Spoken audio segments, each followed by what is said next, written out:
Did you know that Black America saved Cadillac in 1934? Cadillac wouldn't even exist today had it not been for Black America in 1934, and I can tell you exactly how they did it. First, you have to understand Henry Ford had 3 car companies. First was a complete failure, sold the assets. He had a second car company which failed, and a man named Henry Leland bought it and turned it into Cadillac.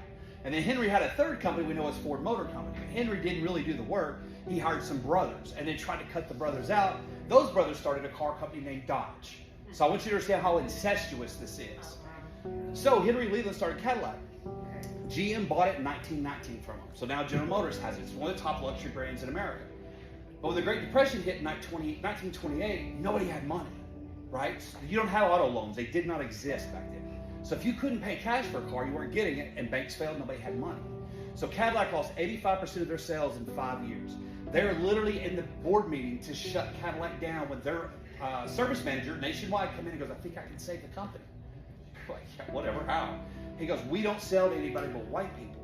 And Black Americans in the South are paying white guys $300 cash over and above the price of the car so they can drive it. The elite, the judges, the attorneys, the entertainers, go for it. And Cadillac's like, what do we got to lose? So in 1934, they opened it up, the first car company ever to have integrated sales. And Black Americans bought so many Cadillacs in 1934, sales went up 70%. Now I want you to ask yourself, this is the Great Depression. Nobody has money, there's bread lines. How can Black Americans afford to save a luxury brand? Huh?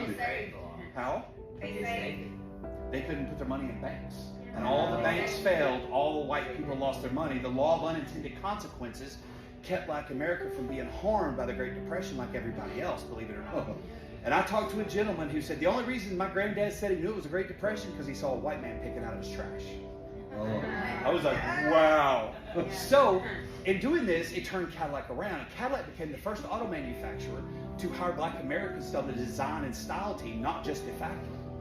So Cadillac became one of the first integrated brands, and a lot of times we have stereotypes about Black America loves Cadillacs. Now you know why. They save the damn car. Just like we saved Cadillac through our consumer purchases and our buying that was compelled by their advertising, just like we saved Cadillac, just like we saved so many entities in America, so many corporations, so many structures, just like they look to us to save them in politics, just like we do that, we can save our own community too, and we can save ourselves. We just gotta turn that thing around, not focus it on other folks, and focus our energy on us.